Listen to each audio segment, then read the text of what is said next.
hello friends, welcome to Zana's recipes. இன்னைக்கு புதினா சாதம் எப்படி பண்றதுன்னு பார்க்கலாம். இது வந்து நிறைய பேர் கேட்டிட்டே இருந்த ஒரு ரெசிபிங்க. லஞ்ச் பாக்ஸ் ரெசிபி போடுங்கன்னு சொல்லி கேட்டிட்டே இருந்தாங்க. உங்களுக்காக போடுறேன். புதினா பாத்தீங்கன்னா இந்த மாதிரி ஃப்ரெஷ்ஷான புதினாவை கொஞ்சம் எடுத்து வச்சுக்கோங்க.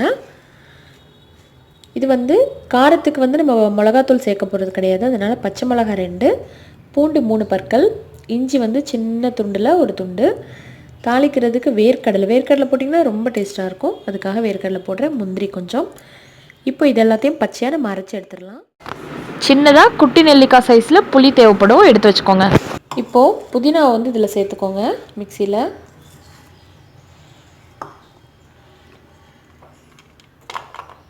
இஞ்சி வந்து ஒரு துண்டு, இஞ்சியை வந்து கொஞ்சம் நறுக்கிட்டு போட்டலாம். பச்சை மிளகா 2 பச்சை மிளகா காரத்துக்கு உடைச்சி போடுங்க.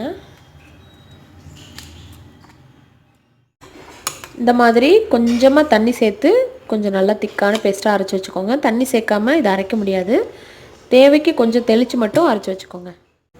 புதினா சாதம் தாளிக்கலாம். கொஞ்சமாக ஒரு 1/4 ஸ்பூன் வந்து நெய் சேர்த்துக்கலாம்.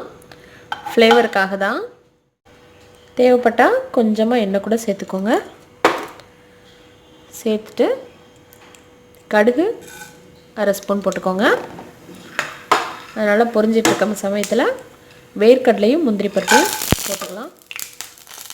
கிண்டி விடலாம். காஞ்ச மிளகா தாளிக்கிறதுக்கு 2 போட்டுக்கிறேன். எல்லாத்தையும் நல்லா கிண்டி விட்டுட்டு எல்லாம் நல்லா வறுபட்டுருச்சு. இப்போ வந்து அரைச்சி வச்சுருக்க இந்த புதினா துவையெல்லாம் போட்டுக்கோங்க.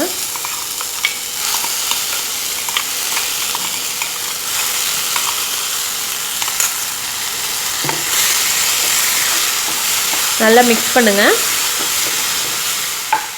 பச்சை வாசனை போகிற அளவுக்கு ஒரு 2 நிமிஷம் மட்டும் கிண்டி விடுங்க. நான் வந்து இன்றைக்கி கொஞ்சம் கம்மியான அளவுக்கு செய்கிறேன்.